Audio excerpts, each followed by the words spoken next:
माऊली गीता प्रचारक। तो आज का विषय है आजकल के तथाकथित गुरु बाबा और आचार्य प्रशांत, इनमें क्या फ़र्क है। देखो भाई, आचार्य प्रशांत जो है अद्वैत वेदांत का प्रचार करते हैं। अद्वैत अद्वैत मतलब क्या है? जो आंखों से दिख नहीं सकता है, मतलब ये जो जितनी प्रकृति है ये द्वैत है, और ये खुला आकाश भी है वो द्वैत है। और अद्वैत मतलब निरंकार, निरंकार ब्रह्म। अद्वैत मतलब कुछ भी नहीं है, मतलब तुम उसकी कल्पना भी नहीं कर सकते बुद्धि से, मतलब तुम्हारे बुद्धि के बाहर की बात है। तुम्हारा जो शरीर है इस मिट्टी से बना, उसके बाहर की चीज मतलब अद्वैत। तुम प्रकृति हो, प्रकृति की मिट्टी से आए हो, प्रकृति में जाने वाले हो, मैं इस मिट्टी में जाने वाले हो, उसको बोलते हैं द्वैत। द्वैत मतलब ये पूरी प्रकृति। द्वैत उपासक मतलब क्या? जो प्रकृति में पत्थर की मूर्ति है, हड्डी मांस के भगवान हैं, उनकी पूजा करना मतलब द्वैत की पूजा करना। लेकिन ये असली धर्म नहीं है। असली धर्म है अद्वैत। आपने आपको जानना, आत्मा, अपनी अंदर जो आत्मा है, ये पूरे जो आत्मावसी है उसका ध्यान करना, अद्वैत में जाना, निरंकार का ध्यान करना, उसको बोला गया है अद्वैत धर्म। और वही सत्य है। आज तक जितने ऋषि महर्षि आए, अष्टावक्र मुनि आए, श्री भगवान कृष्ण आए, राम आए, कबीर आए, इन्होंने सब ने चिल्ला चिल्ला कर लोगों को बताया कि अद्वैत धर्म सत्य है, अपने आप को जानो। रजनीश ओशो भी यही कह के गए। लेकिन इनके दुश्मन बन जाते हैं पंडित लोग, क्योंकि उनका धंधा बंद पड़ जाता है। इन्होंने अलग अलग मठ स्थापन किए, अलग अलग मंदिर स्थापन किए, अपने बड़े बड़े दुकान खोले हैं पंडितों ने, और तुमको अलग अलग बहकाया है कि इसकी पूजा करो, उसकी पूजा करो, ये कर्मकांड करो, वो कर्मकांड करो, ये तो वेदांत में लिखा है।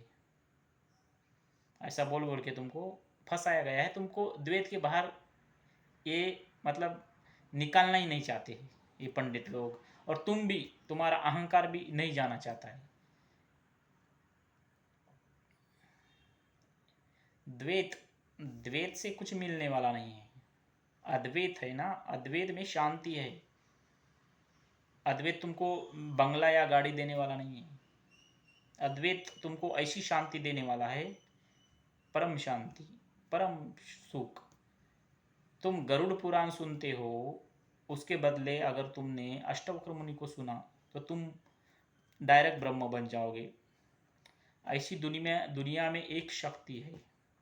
जैसे कोई कलेक्टर बन सकता है, उनके टीचर बनाते हैं, कोई डॉक्टर बनता है, सब चीज इस दुनिया में बन सकती है। जो भी बनना चाहते हो बन सकते हो तुम लोग। लेकिन हमारे एक ऐसे गुरु है, इस पृथ्वी में आए थे, इस संसार में, उनका नाम है अष्टावक्र मुनि। मुनि अष्टावक्र तुमको साक्षात कृष्ण भगवान बना के छोड़ते हैं, तुमको ब्रह्म बनाएंगे। उसकी अष्टावक्र, उनकी गीता सुनो अष्टावक्र मुनि की, तुमको ब्रह्म बना देंगे, कृष्ण बना देंगे, शिव बना देंगे, राम बना देंगे। तुम अपने आप को भगवान मानने लगोगे उनकी अष्टावक्र गीता सुनने के बाद। सब दुनिया में बन सकते हो, तुम कृष्ण भी बन सकते हो, लेकिन तुमको अष्टावक्र मुनि के पास जाना पड़ेगा, उनको टीचर बनाना पड़ेगा, तब तुम श्री कृष्ण बनोगे। इस दुनिया में ऐसी कोई भी चीज़ नहीं असंभव कि तुम जिसको प्राप्त नहीं कर सकते हो। तो आचार्य प्रशांत जो है अद्वैत धर्म का प्रचार करते हैं, उपनिषदों का, वेदांत का। उनको तुमने सपोर्ट करना चाहिए। वो कृष्ण भगवान ही हैं। जो अद्वैत धर्म का प्रचार करता है वो कृष्ण भगवान ही है। जो सत्य बात करता है, आत्मा की ही बात करता है, तब तक वो कृष्ण भगवान है। कृष्ण भगवान का मोर मुकुट पहन के बार बार आने वाला नहीं है। इसलिए बोल रहा हूँ, आचार्य प्रशांत कृष्ण भगवान ही है। जो सत्य बात करता है, जब तक गीता उसके मुंह से बाहर आ रही है तब तक वो कृष्ण भगवान ही है। गरुड़ पुराण बताने से कृष्ण भगवान नहीं है। मनुस्मृति पढ़ने से धर्म को नहीं जानोगे तुम। ये तो कर्मकांडी पंडितों ने लिखा है। अपनी कामना की पूर्ति के लिए पंडित को काली गाय दान करो, पंडित को ये दान करो, पंडित को इतनी दक्षिणा दो। इन्होंने अपनी अपनी किताबें लिखी है बाद में। हजारों साल के बाद इनका यही धंधा था। लेकिन उनमें एक किताबें अलग अलग थी अपनी, ऋषि महर्षि अलग थे, वो पंडित नहीं थे। उन्होंने वेद लिखे, उपनिषद लिखे, उन्होंने सत्य को जाना, आत्मा की बात की। सबसे बड़े साइंटिस्ट थे ऋषि महर्षि अष्टावक्र मुनि। सबसे बड़े, दुनिया में सबसे बड़े साइंटिस्ट के बाप मुनि अष्टावक्र जैसा इस दुनिया में आज तक ज्ञानी कोई नहीं हुआ है। कृष्ण भगवान भी नहीं है। कृष्ण भगवान की भी गीता खिचड़ी जैसी है, लेकिन मुनि अष्टावक्र की गीता एकदम शुद्ध, डायरेक्ट मुक्ति तुम्हारे को। जब भी सुनोगे पहले एक शब्द में तुमको मुक्ति मिलना चालू हो जाएगी, पहले शब्द में तुम ब्रह्म बनोगे। तो ऐसे ऐसी किताबें अपने सनातन धर्म में, वेद उपनिषद।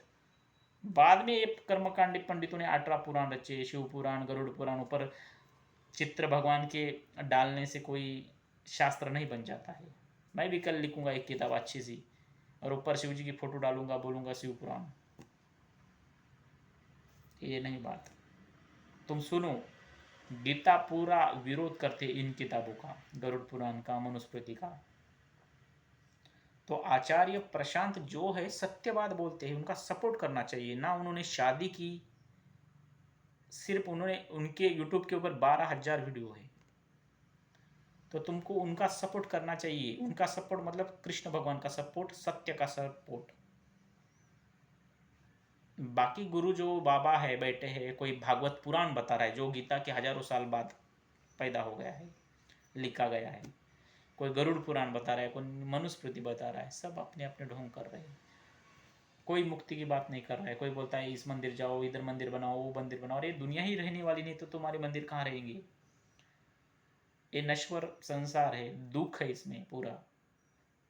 तो तुम साधु संत की बात मानो। संत नहीं बोल रही मंदिर बनाओ, तुम जबरन उनका मंदिर बना रहे हो। कृष्ण भगवान ने नहीं बोले मेरे मंदिर बनाओ, मेरा ये करो वो करो।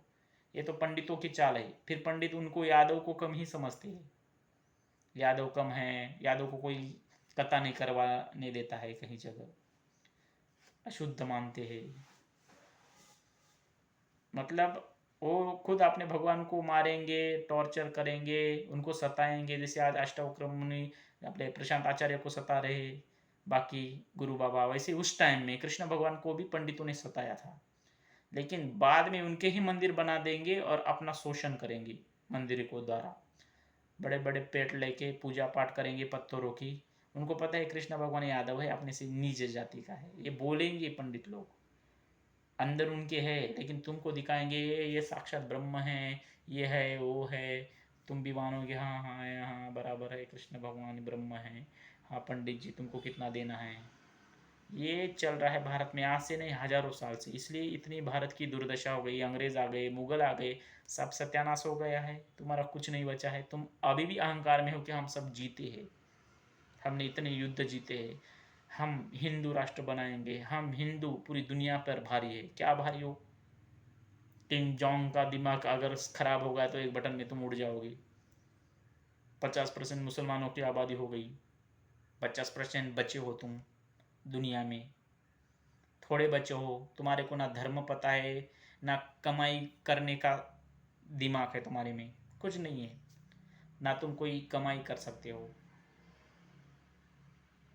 पूरी अंधश्रद्धा में बैठे हो कि इस पेड़ को धागा बांधे, उस दर जाए, इस नदी में डुबकी मारे, गंगा में पाप धोए, दबा के चिकन मांस मटन खा रहे हो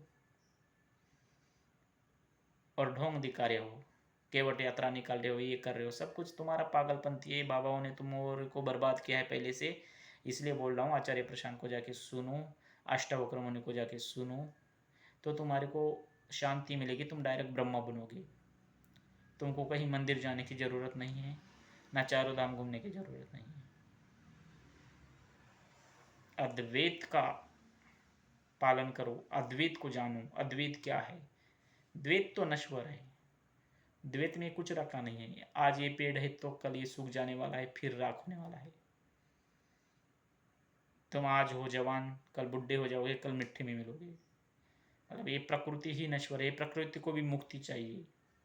ये सोच रहे हैं कि आचार्य प्रशांत जैसे आदमी पैदा करो, लेकिन तुम ऊपर बढ़ने नहीं देते हो इन लोगों को। तुम उनको बोलते हो नास्तिक है, नास्तिक है, हमारे धर्म के बीच में आ रहा है।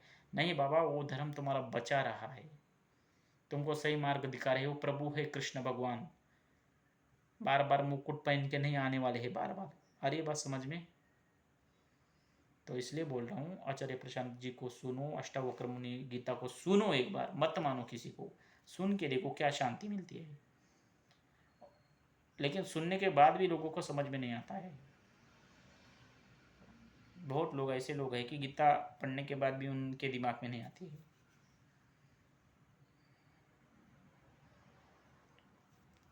इसलिए भाई बचपन से भक्ति चाहिए, शुद्ध शाकाहारी चाहिए, मन साफ चाहिए, कपट नहीं चाहिए, तब ये गीता मीता सब समझ में आती है। ऐसी किसी को भी थोड़ी आती है। 10 बार पढ़ने से भी गीता का कोई अर्थ नहीं बताएगा। आजकल के गुरु बाबा इतने पढ़े हैं, इनको ना गीता बताए ना गीता पढ़ी है उन्होंने गीता, लेकिन उनको पता है गीता पढ़ने से कुछ फ़ायदा नहीं है, लोगों से बताने से कुछ फ़ायदा नहीं है, फिर अपने से लोग दूर भाग जाएंगे।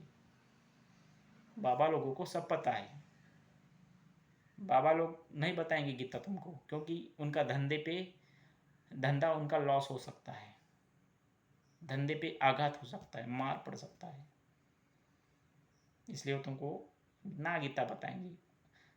वो बोलेंगे अरे ये भी शास्त्र है, गरुड़ पुराण भी शास्त्र है, गीता भी, गीता को छोड़ो मनुस्मृति भी शास्त्र है, अपने इतने शास्त्र है, वो गीता को क्या पकड़ोगे तुम बार बार।